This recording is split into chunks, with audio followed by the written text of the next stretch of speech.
parts niya, tinanggal ko na. Ayan, oh. Tapos eto. Ayan. Actually, na-assemble ko na to dati. Pinalas ko lang kasi wala ko paglalagyan. Pero ngayon, nagpipilit tayong maging team puti. Pero ang spice rack natin, kulay black. O, diba? Ang saya. Kaya, assemble natin.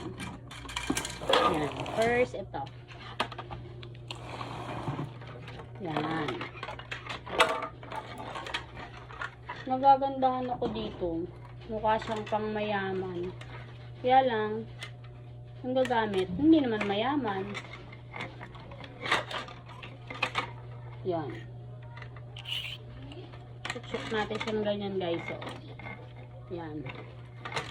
Tapos dito. Yan. And then, ipasok natin pang bilog. Ito siya. Yan.